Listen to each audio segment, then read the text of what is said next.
Assalamualaikum warahmatullahi wabarakatuh.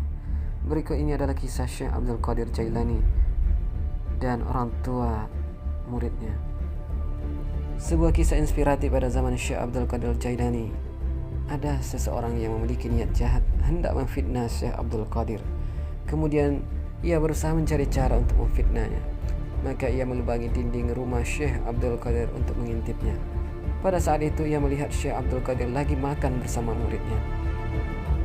Syekh Abdul Qadir suka makan ayam, dan setiap kali ia makan ayam dan makan yang lainnya, ia hanya memakan separuhnya. Separuhnya lagi ia berikan kepada muridnya. Hal itu tampaknya menjadi celah yang dapat dijadikan bahan fitnah oleh orang busuk tersebut. Maka orang tersebut mendatangi bapak si murid. Apakah bapak orang tua dari si fulan? Sang bapak membenarkannya. Anak bapak, apakah benar belajar dengan Syekh Abdul Qadir? Sang bapak pun kembali membenarkannya. Bapak, apakah tahu anak bapak diperlakukan oleh Syekh Abdul Qadir Jailani seperti seorang hamba sahaya dan kucing.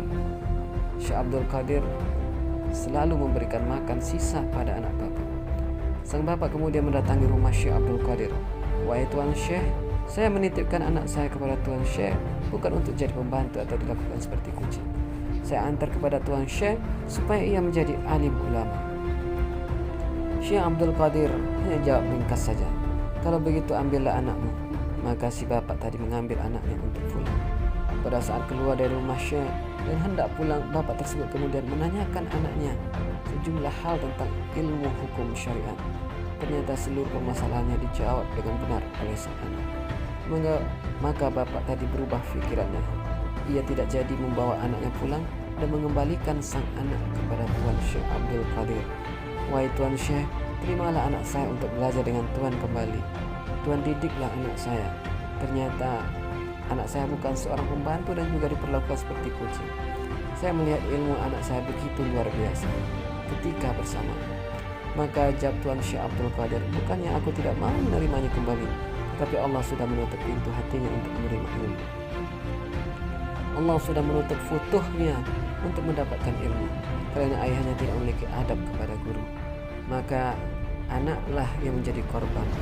Dari kisah itu kita bisa mendapatkan pelajaran tentang adab dalam menuntut ilmu. Para anak dan orang tua atau siapapun itu harus menjaga adab kepada guru. Sungguh pentingnya adab pada kehidupan sehari-hari kita.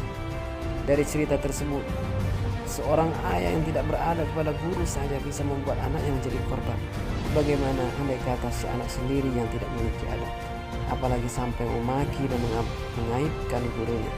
Ingatlah pesan dari para ulama, satu prasangka buruk saja kepada gurumu, maka Allah haramkan seluruh keberkahan yang ada pada gurumu padamu. Semoga Allah selalu menjaga akhlak dan adab kita terhadap sesama, apalagi terhadap guru yang mengajarkan ilmu kepada kita. Amin amin ya rabbal alamin.